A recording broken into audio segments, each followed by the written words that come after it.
A lot of you sit there, you claim who you are, but do you really know who you are? Of course you're going to say, I know who I am. In fact, you even sing the song, we're the chosen generation, called for to show his excellence. I know who God says I am, what he says I am, where he says I'm at. I know who I am. But do you really know who you are?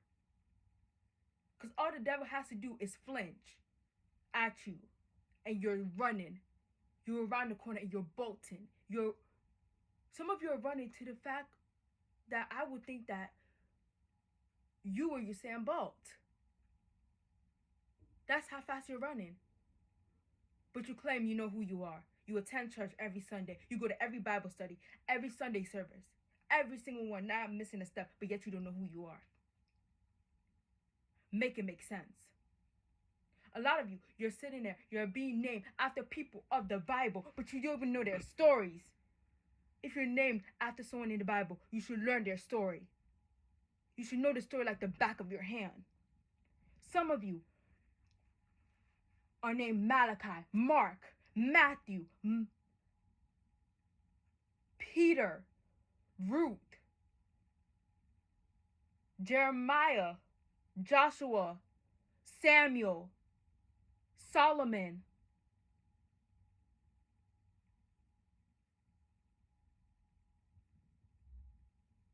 Luke.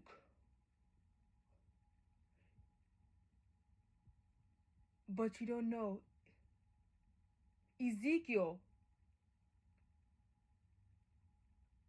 Daniel.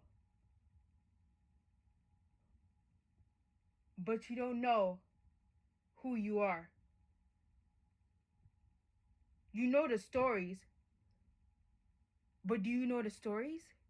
You know the stories from Sunday school, but do you really know the story? If you're quizzed right there on the spot for a tiny detail that's often overlooked, would you be able to answer it?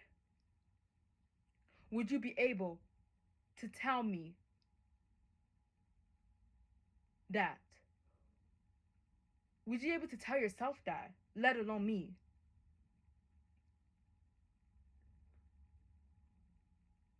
A lot of you are waiting for somebody to quiz you on the Bible. Why not quiz yourself? Repetition and studying is the only way you learn the word.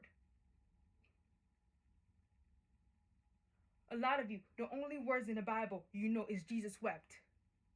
Why did Jesus weep?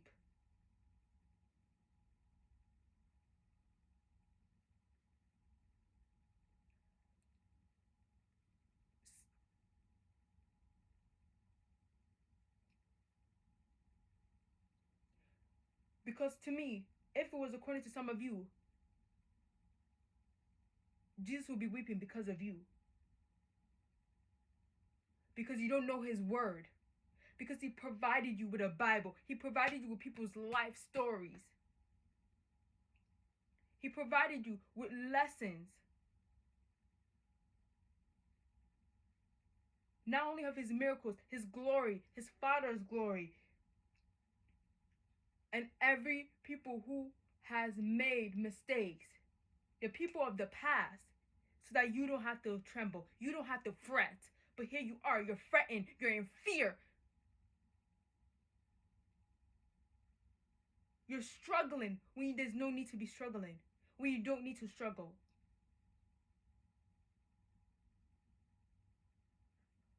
But yet, you sit there and you buy all the help books you can. You can read as many books as you like, as many self-help books, as many books. But if you don't sit there and you don't use it, if you don't sit there and you don't sit there and analyze it, why is this happening? What is happening? What led up to this? You can read the Bible as many times as you want and still not understand what it means. You can read the Bible as many times as you want and still not understand what is the lesson here. What is it trying to teach you? What should I avoid? What should I go towards? What should I do to be holy like the Lord?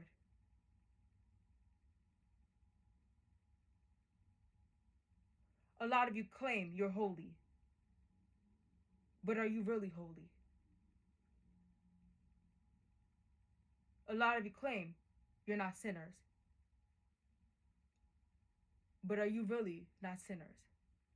If, because it says in the Bible, if one claims they're not a sinner, then they are a sinner. They're the biggest sinner, in fact. Because they're not only lying to others that they're not sinners, they're lying to themselves.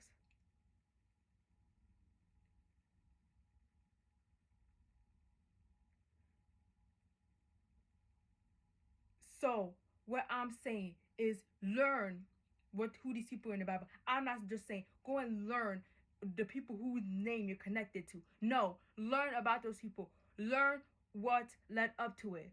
What led up to Daniel being in the den? Did he disobey God and end up in the den? Or did Daniel was set up to be in the den? Now, from what I read in the Bible, if you go in the Bible, you would see that the men were angry at the fact that Daniel was always praying to God. So they tricked the king into saying, making a law that praying to any God for like 30 days would end up in a den, knowing that Daniel would not stop praying to his God. Knowing that Daniel would not stop praying to our God. This is the same God y'all claim to know. This is the same God y'all run around claiming you know God, you know God, you know God, but do you really know God?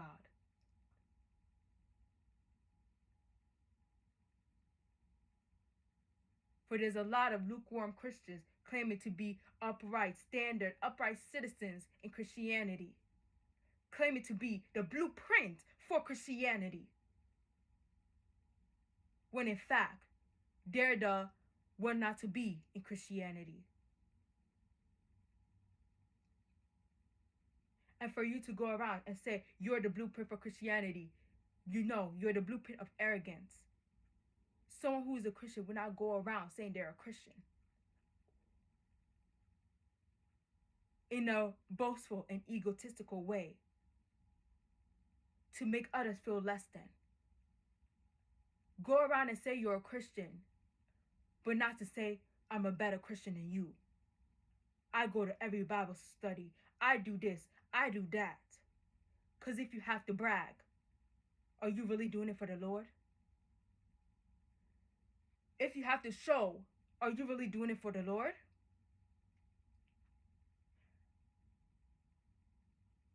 Because Jesus said that if you have to show people that you are fasting, then are you really fasting?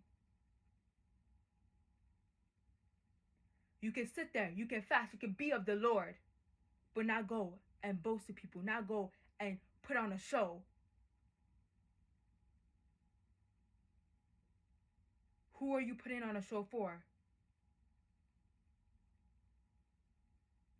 That's what I asked you. Who are you putting on a show for? Daniel wasn't putting on a show for anybody. And that's when he got thrown in the lion's den because he wouldn't stop serving his God. And then the king found out that he was tricked. And once Daniel survived, it was 40 days in the lion's den. Then the king threw those same people who wanted to put him in the lion's den into the lion's den, and they didn't survive. So I ask you again, the name that you're named after, do you know their story? Do you know what they are? Are they a prophet? Are they a child of God? Are they a servant of God? What are they?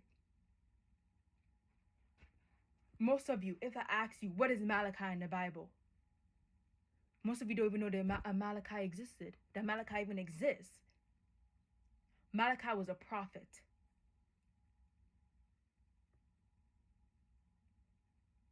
There's no person in that book more important than the next.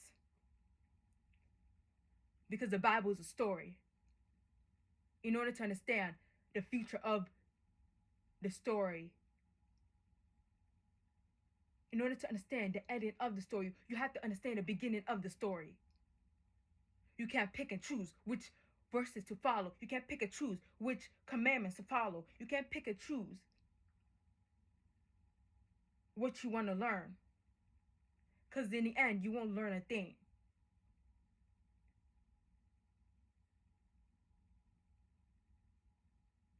You can't pick and choose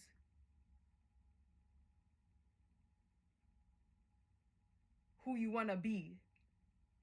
And I'm not saying go sit there and go be whoever you were named after. That's not what I'm saying. I'm saying learn to live like them, or learn to learn their lessons so that you don't have to face it firsthand.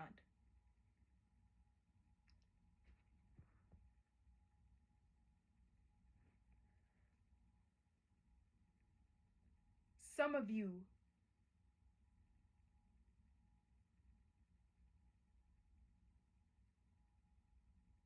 just need to indulge yourself in the Word of God.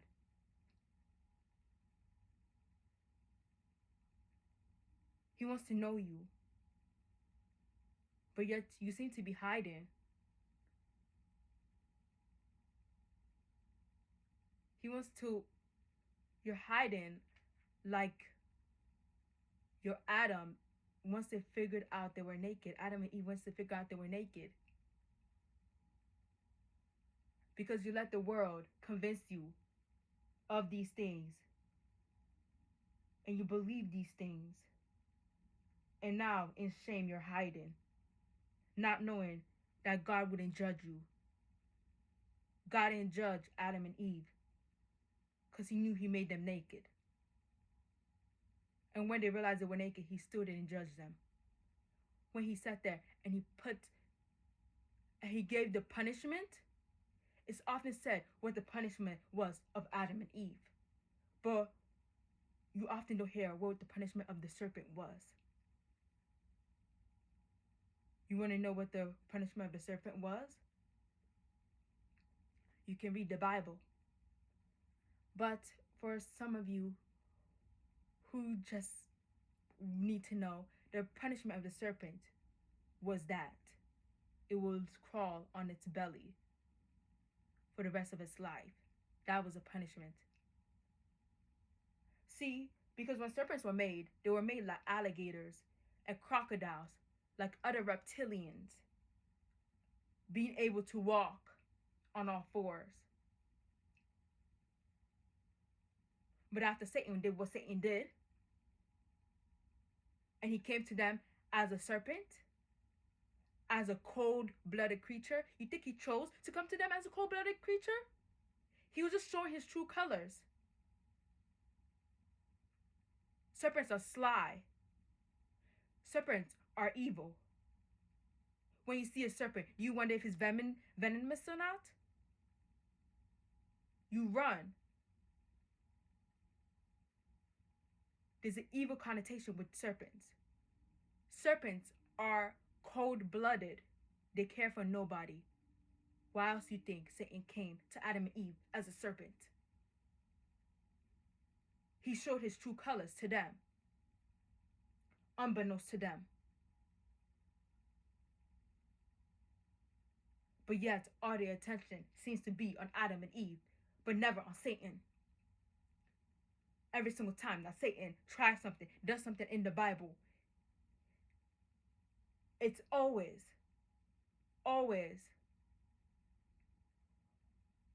on the other party, but never on Satan. The only time we sit there and we acknowledge Satan is when Satan tried to tempt Jesus during his 40-day fast. That's the only time we ever sit there and acknowledge, because it says straight up in the book, oh, it was Satan. But the book doesn't have to say it's Satan for you to know that it's Satan. Satan doesn't have to tell you that he's coming to steal, kill, and destroy for you to know that he's coming to steal, kill, and destroy. You think you're losing stuff. You think you're losing your mind. You think you're losing everything. But it's Satan that's stealing it. Like a thief in the night, he comes in the dark. He comes when you're asleep, when you're defenseless, when your guards are down. Why else do you think the attacks of the enemy happen when everyone is asleep? when everyone's guard is down, when everyone is at rest. Because Satan don't want no problems. Because he knows if he did it in the day, in the broad daylight, we would immediately fight back. But when, for some of you, when it's time to sit there and wake up in the middle of the night to fight back, you say you're too tired. You go to sleep.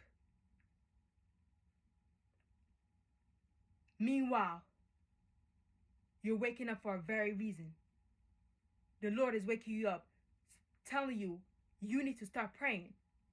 They're coming to attack you. And you need to throw those attacks right back. Throw them, rebuke them, whatever, because it won't touch you as long as you stay prayed up.